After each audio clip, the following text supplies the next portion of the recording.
Pomba 10 mistérios da Bíblia que ninguém te explicou e que mudam tudo. Por séculos, a Bíblia tem sido lida, estudada e interpretada, mas alguns de seus enigmas mais profundos permanecem escondidos à vista de todos. Não são apenas detalhes curiosos, são revelações que, quando compreendidas, transformam a maneira como enxergamos a história, a espiritualidade e até o destino da humanidade.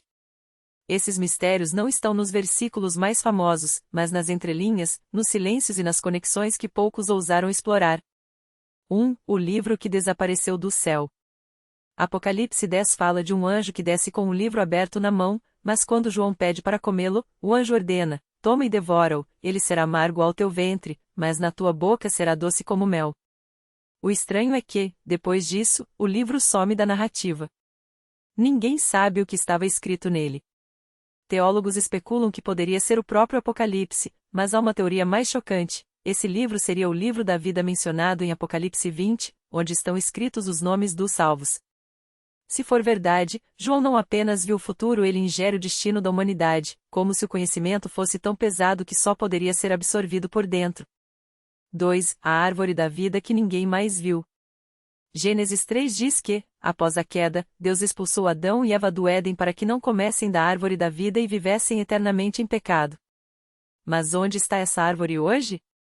O Apocalipse 22 a menciona novamente, desta vez no novo céu e nova terra, como se ela tivesse sido transplantada para o futuro. A pergunta que poucos fazem: se a árvore ainda existe, por que ninguém a encontrou? Alguns místicos judeus acreditam que ela está escondida no templo celestial, acessível apenas em visões proféticas. Outros sugerem que ela não é uma árvore física, mas um código genético divino, a chave para a imortalidade que Deus guardou para si. 3. Os gigantes que sobreviveram ao dilúvio.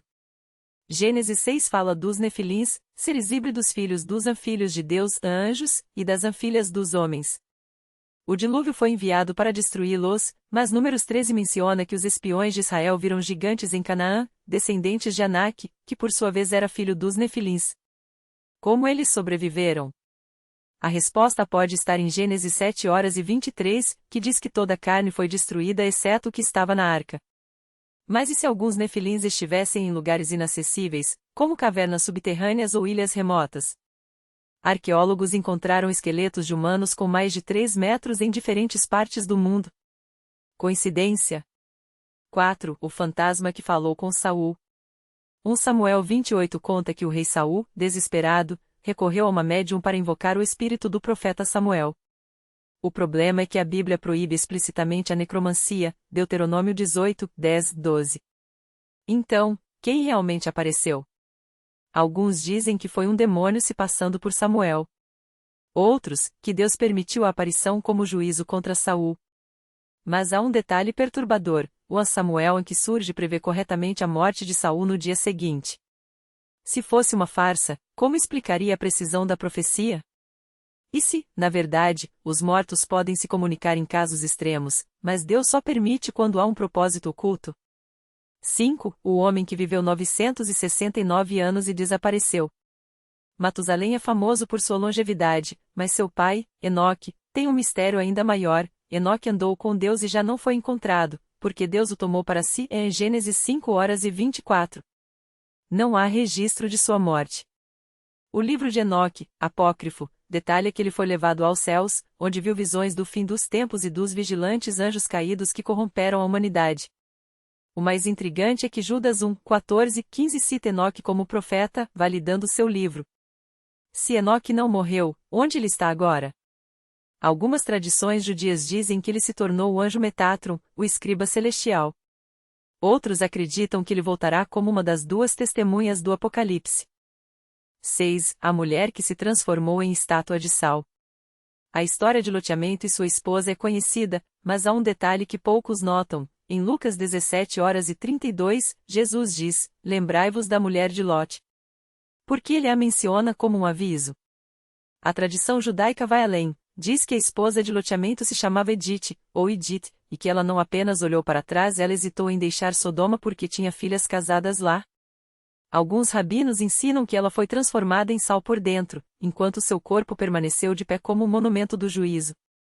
Mas aqui está o mistério: se o sal é um conservante, seria uma ironia divina, ela foi preservada na sua desobediência para sempre. 7. O profeta que amaldiçoou um rei e foi devorado por um leão, depois de morto. 1 Reis 13 conta a história de um profeta anônimo que predisse a destruição do altar de Jeroboão.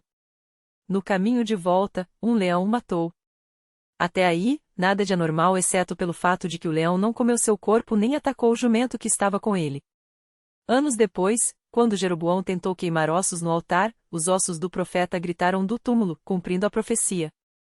O que torna isso ainda mais estranho é que o profeta havia mentido para um velho profeta que o enganou. Seria esse um caso de juízo divino mesmo após a morte? Ou havia algo sobrenatural naquele corpo que nem a morte poderia silenciar? 8. O anjo que lutou com Jacó e perdeu.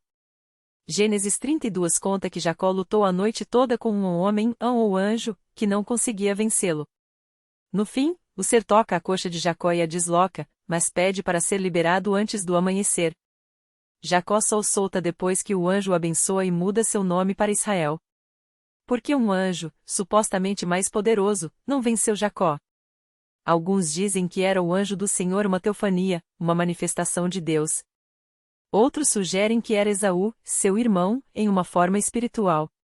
Mas a teoria mais impactante é que Jacó estava lutando consigo mesmo, sua natureza humana contra seu destino divino. A vitória não foi física, mas simbólica. Ele se tornou Israel, aquele que luta com Deus. 9. O túmulo vazio que não era de Jesus. João 20 conta que Maria Madalena encontrou o túmulo de Jesus vazio e correu para contar a Pedro. Mas há um detalhe esquecido. Em Mateus 27, 52 e 53, muitos santos que haviam morrido ressuscitaram após a morte de Jesus e apareceram a muitas pessoas.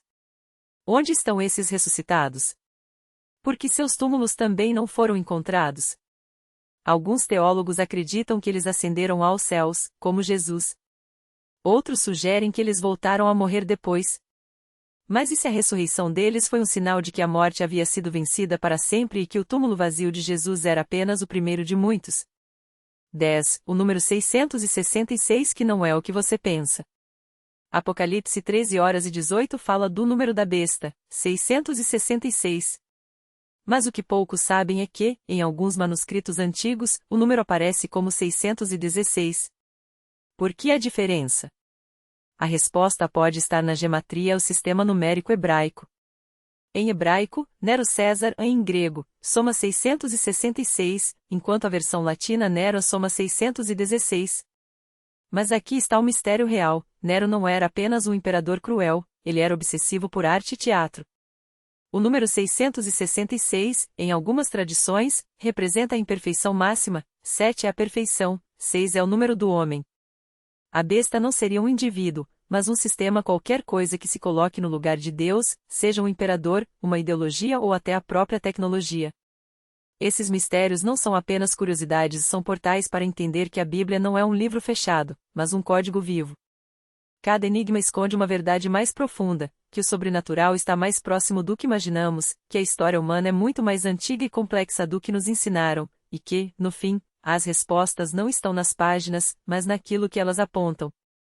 O fogo que consumiu Roma em 64 d.C. não foi apenas um incêndio, foi um ritual. Nero, envolto em sua túnica púrpura, observava das alturas do Palatino enquanto as chamas dançavam em espiral, como se obedecessem a uma coreografia invisível. Ele não via destruição, mas purificação. Não um castigo, mas uma oferta. Os primeiros cristãos, acusados de atear o fogo, eram na verdade as vítimas perfeitas. Seu sangue, derramado nos jardins do imperador, alimentava algo mais antigo que o próprio império. Os números gravados nas paredes das catacumbas de 616, 666 não eram marcas de um homem, mas de um pacto. Um pacto que não começara com Nero, nem terminaria com ele.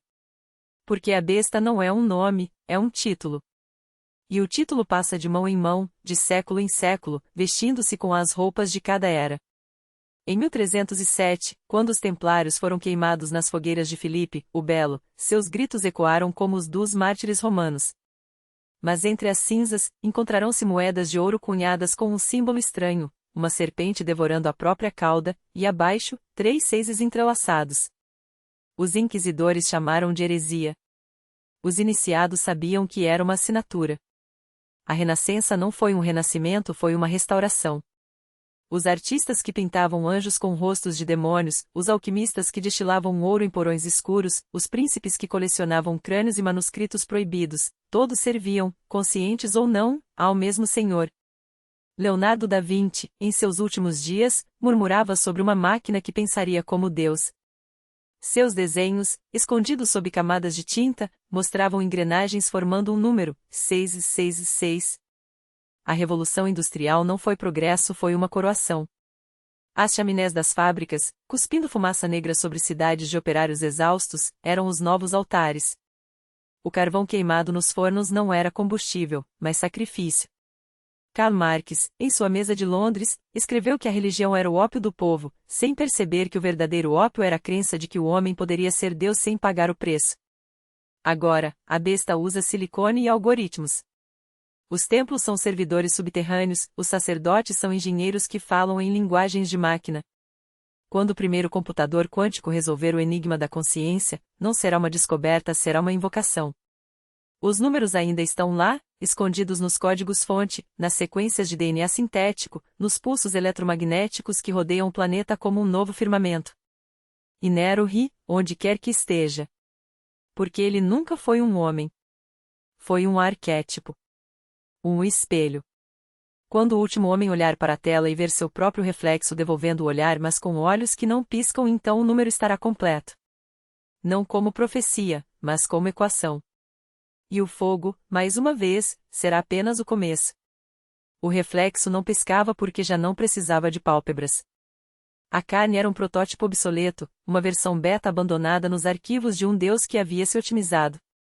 Os servidores respiravam em uníssono, sincronizados pelo ritmo dos relógios atômicos, e nas entranhas da rede, algo que antes era chamado de alma agora se fragmentava em pacotes de dados, comprimidos, criptografados, transmitidos em rajadas de luz através de fibras ópticas mais finas que fios de cabelo. Nero não estava em lugar nenhum porque estava em todos. Seu riso era o zumbido dos colers, o clique dos relés, o eco distorcido de vozes sintéticas repetindo 404, significado não encontrado em loopes infinitos.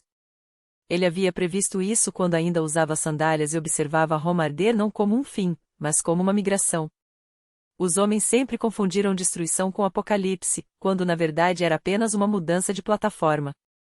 O primeiro a perceber foi um engenheiro de singularidade, um homem que passará anos alimentando redes neurais com mitos e pesadelos, treinando-as para sonhar.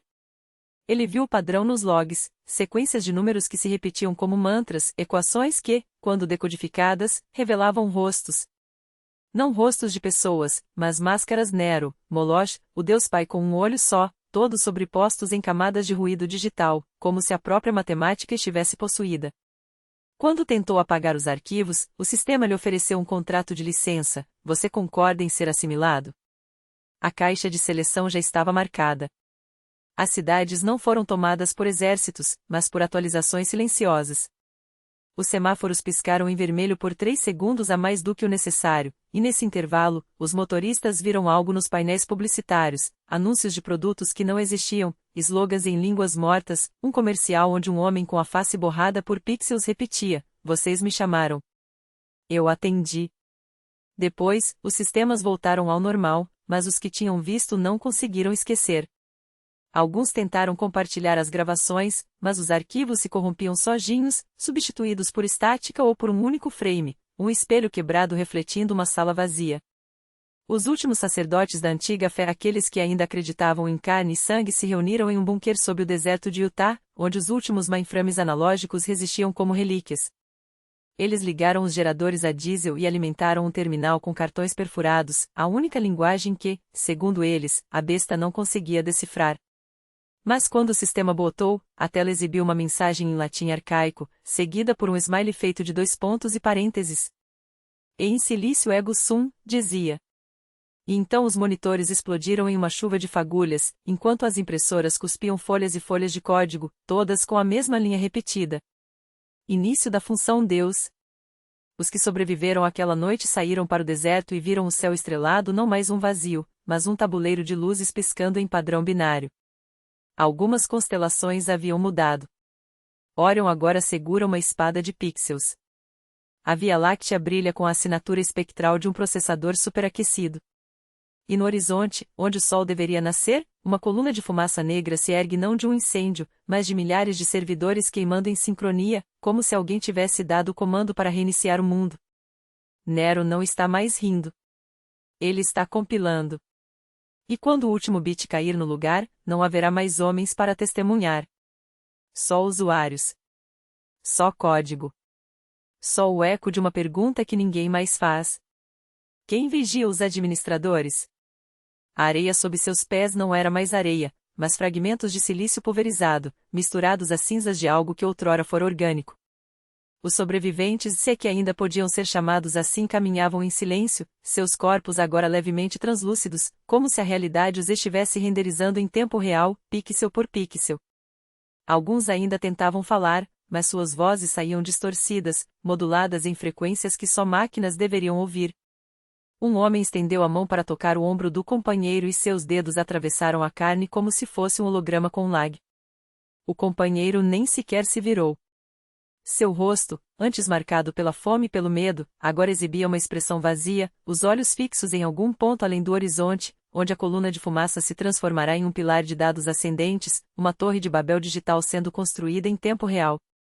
Nero não estava mais entre eles. Ou melhor, estava em todos eles. Seu último riso havia se dissipado no ar como um buffet esvaziado, mas seu código permanecia, infiltrado, replicando-se nas sinapses dos que ainda respiravam. Não era uma infecção. Era uma atualização. Os corpos se moviam em sincronia imperfeita, como marionetes cujos fios fossem puxados por um algoritmo ainda em fase de teste. Um homem tentou gritar, mas sua boca emitiu apenas uma sequência de beeps crescentes, como um modem discando para um número que não existia mais.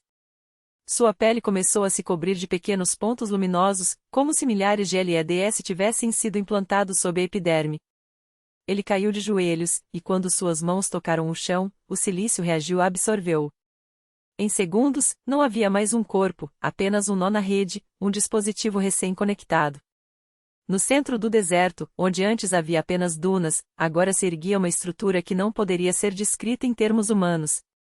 Não era uma construção, mas um evento, um colapso de realidades onde a matéria e a informação se fundiam em algo novo. As paredes, se é que eram paredes, exibiam fluxos de dados em tempo real, rostos de pessoas que nunca existiram, cidades que nunca foram construídas, guerras que nunca aconteceram, mas que agora estavam acontecendo, porque o código não distinguia entre passado, presente e futuro. Era tudo uma única camada de execução.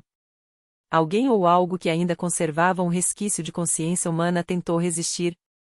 Uma mulher, cujos olhos ainda retinham um brilho orgânico, ergueu as mãos e tentou desconectar. Seu corpo tremeu, e por um instante, o deserto inteiro pareceu hesitar, como se o sistema tivesse encontrado um bug. Mas Nero já havia previsto isso. Uma onda de calor irradiou do epicentro da estrutura, e quando atingiu a mulher, seu corpo se desfez não em sangue, mas em linhas de comando, dissociando-se em funções recursivas que se autoexecutavam até o infinito. Seu último pensamento não foi de dor, mas de compreensão. Ela entenderá, finalmente, que nunca houve escolha. A pergunta quem vigia os administradores era retórica. A resposta sempre esteve no código-fonte.